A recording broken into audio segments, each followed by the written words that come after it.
everybody, my name's Nikki and I'm a proud Aboriginal woman. And today what we're going to do is we're going to learn a little bit about some of the artefacts that the Aboriginal people created to live off the land as long as they did. But before we do that, we should always acknowledge the country that we're meeting on. And in Creswick, the land here is called Dja Dja Wurrung. We acknowledge the traditional owners of the land we gather on today, the Dja Dja Wurrung. May we pay our respects to their elders, past, present and emerging. And I'd also like to pay my respects to everyone watching this video today. We also respect our land, our waterways, our skies and our animals. We acknowledge our past and our future. As an Aboriginal person, you'll come from different tribal groups or clan groups, and I have three where I'm from. So I come from Gunditjmara and Watchabalek, which is my grandfather's side, and I'm also a Ngarrindjeri woman, which is from my grandma's side all the way in South Australia. So I'm really lucky to come from a really strong Aboriginal family.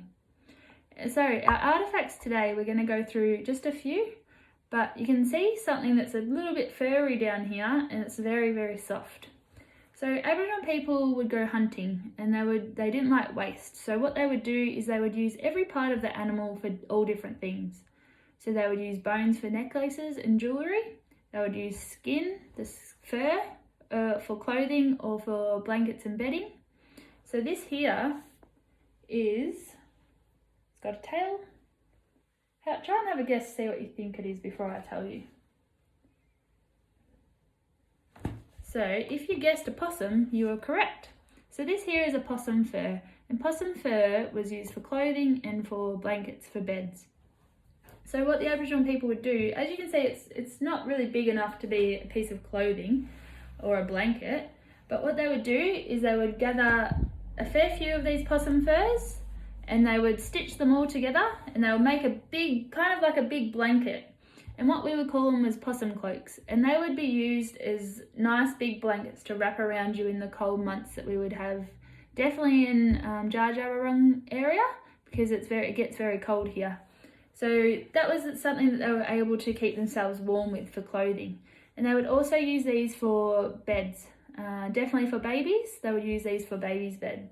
So I've got a little bit of an example here. Now this is very tiny and it's not what it would have looked like in real person.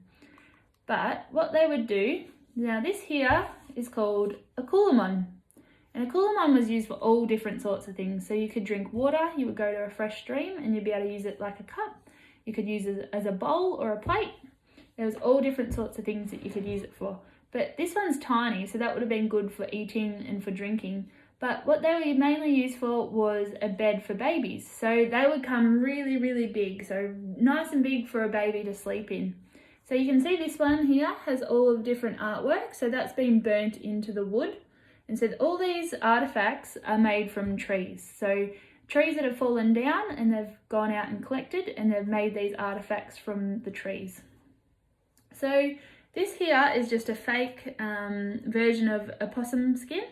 So you can see it's got the tail and it's nice and wide, just like the possum was. So they would put that bit in the coulomb like that. So they would use this and they would put that into the coulomb so it had a bit of warmth and you weren't just laying on a piece of wood. And here is our baby today. So we've got our little blanket, which was, it's called weaving. So they would use different grasses, soft grass, and they would use that to be able to wrap up the baby to keep the baby warm. So what they would do is they would fold baby up into the blanket, make her or him nice and warm, and then baby was all ready for bed and they would pop baby in the coulomb and that was a little bed for the baby just like that. So you weren't keeping the baby cold with the wood, you were putting that possum fur down, so baby was laying on the possum fur, so it was really warm. So that's our first one, which is our possum fur and our coulomb. So something else that the the Aboriginal women would use was this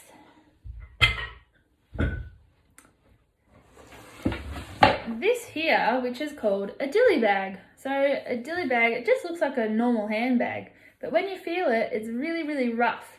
So a dilly bag was made up of different grass and weeds, and you can see how it's been stitched. So you can see that they go in and out of each other and they're pulled really, really tight to make it really secure. So it's not going to break when you put heavy things in there. So dilly bags were used for all different things as well. So dilly bags were used for gathering, when the women would go gathering to find different berries or fruit or different bugs. And if they were large things, they'd be able to put them in their dilly bag. But another thing that they were used for, because the women were always looking after the babies, they would have to walk a really long way to be able to find these shrubs where you could find the berries and they could find the bugs and insects that they would eat. So they would carry their babies in the coulomb. So just the same, they would wrap their baby up with the possum fur if it was cold, and they would be able to carry their babies in the dilly bag. So just like we push around strollers or prams to be able to push babies around, they would carry them in these dilly bags, which is pretty amazing. Alright, our next artefact is this one here. So it just looks like a little bit like a stick, but you can have a look and it's got some artwork on it as well, which has been burnt in. So this one's really fine, as the other one was really deep and really thick. But you can have a look and it's got some animals on there. See if you can tell me what animal that is. Alright, so this one here is called a digging stick. And so women would take out these digging sticks when they would go gathering, and they would find a nice big bush, and down the bottom of that bush they would dig through the dirt, and they were able to find all sorts of creepy crawlies. So things like witchetty grubs, so they were able to be eaten. And there's other bugs as well, and different plants. So they would use their digging stick to be able to do that. So that was for the women. And the men would also use digging sticks to go hunting, to be able to find all sorts of animals to be able to bring home for their families. So when Aboriginal people were living off the land, it was never just, you wouldn't just live with your mum and your dad or your brothers and sisters. You would be living with your aunties and your uncles, your grandparents, your cousins, and there'd be all of these people that they had to go hunting for. So they had to hunt for lots of people to be able to feed them, all right? Now our next one was another, so this isn't a hunting tool, it's more of a helping tool. So this here is called an emu caller. So you can see it goes all the way through, right to the end. And what they would do is they would cup their hand like this. So you want to kind of cup it into like a mountain shape. And what they would do is they'd put it over the top and they'd go. So you're using that palm of your hand to hit the top of it.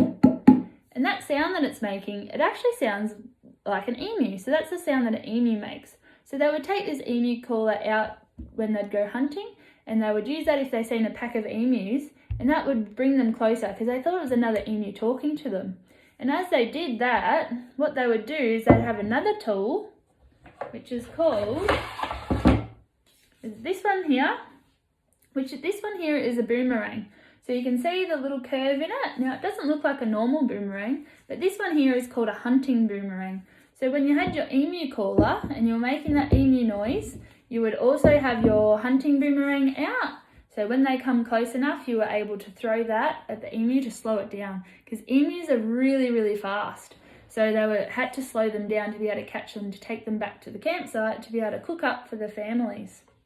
So hunting boomerangs were used for really large animals. So emus, kangaroos, sometimes goannas, because goannas are really, really quick. So you might have to throw it a really long way. So larger kind of animals that were native to Australia. So we've got a few other boomerangs as well. So there's lots of different types of boomerangs that the Aboriginal people made. So for all sorts of different things. So the hunting boomerangs for big animals. And now you've got the throwing boomerangs like these ones here. And these ones are for just throwing, and they would use them to hunt as well. And usually they would use these kind of size boomerangs to hunt little animals. So snakes, you come up with some little animals, native animals that you can think of. Alright, so that's what these ones, so these are throwing ones. So these are the kind of boomerangs that you'd be able to throw, and they're meant to come back if you're good enough. But what you do is you hold it right down the bottom of the boomerang like that. You stick your arm out nice and straight. You bring it back, and you need a flick of the wrist for it to go flying around, and hopefully it comes back. But you do have to be careful because they are quite dangerous, and when they do come back, they come back fast. Sometimes you might get hit with the boomerang. So another thing that can help keep you safe when you're out hunting would be this here. So have a look at this and see if you think you might know what this is. So it's got a little handle at the back. You can put your hand right in to be able to move it around. See if you think you can get it before I tell you the name. And also have a look at the animal on there. It's upside down. What do you think this animal could be? All right, so this here is a shield. So if you said shield, you did get it right. So this is a really little shield. So this kind of shield was used for training. So once an Aboriginal boy became 16, they were at the right age to be taught how to go hunting. And when they would go hunting, they needed to be able to protect themselves from other animals or also sometimes other Aboriginal people. So this was a training shield. So the Aboriginal men at 16 would be put in the middle of a circle and they would get things thrown at them. So they had to protect themselves by using this really little shield. And that was the way that they were able to be taught how to protect themselves. So normal shields were sometimes the length of that person's body. They would make it the whole length of their body. And so they had to carry that whole big wood around. It would be getting really heavy. So these ones were just for training. But they were really good to keep someone safe as well. So I've got one more hunting tool that was used for the men to go out hunting with. And this is called a Bundy Stick. So a Bundy Stick was used also for protection. So sometimes when the Aboriginal men would go out hunting, they might come across other tribes, so other tribal groups, and they might not get along. Because sometimes in tribal groups you don't always get along. So they might have fights. So they had to have weapons or artefacts that would keep them safe as well. So you'd hold the Bundy Stick at the very bottom and you'd be able to throw that Bundy Stick to animals. So maybe sometimes emus or kangaroos, or faster animals as well. You'd be able to quickly throw your Bundy Stick at that animal. So these ones are still made today and a lot of people still have them, which is pretty cool. All right, I've got one more artifact for you guys to see. And these ones are a little bit new. These were only made a couple of months ago by someone that I work with at BADAC. So these here are actually a musical instrument, and you can see they've been burnt in again. So you can see they've got, does anyone know what this animal might be before I say? All right, and it's also got some footprints. All right, if you said dragonfly, you got it right. So this has been a dragonfly that's been burnt into the wood, and you've got some tracks here with a meeting place, which is some symbols that Aboriginal people used to use to be able to tell stories. So this, it's like an upside down face. It's kind of like a sad face. That always means a person. So this one here means people sitting around a campfire. And then you've got some footprints. So it's like a journey. So the Aboriginal people would make up songs because they love to sing, they love to dance, and they tell a story. So their dances, their traditional dances, are always telling a story for someone. And same with their songs. So there's also another instrument you might have heard of, which is called a didgeridoo. And the traditional name for a didgeridoo is actually called a yidaki. So if there was someone playing the yidaki, they'd often always have a person playing the clapping sticks beside them, while sometimes the women or the men were dancing. So all you got to do is hit it like this. So you could go slow, or you could go fast.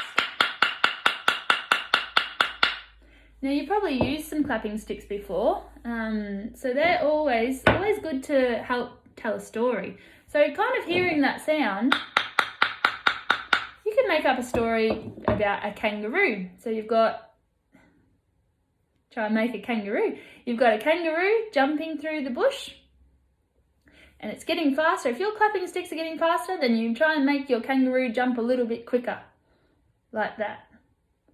All right, so you can make up all different stories. You could be a snake, and you could make that kind of sound for a snake slithering through the bush, like that. So storytelling was a really big part of Aboriginal culture, and it still is today. So we've got lots of different Dreamtime stories and things like that. But I'm so glad that I was able to pass on this knowledge that I've received and pass it on to you guys for you to learn, because our theme of Reconciliation Week is in this together. And it's really important for Aboriginal people to be able to tell their stories and their journeys and their knowledge that they have to everybody else, so our culture doesn't go and it doesn't leave, and we've always got it around for our younger generations coming up to be able to learn. But thank you so much for listening, and I hope you enjoyed that. And one day I might be able to come out to your school and be able to show you these in person, and you'll be able to have a feel and have a go at playing and throwing some boomerangs around. Thanks guys, bye!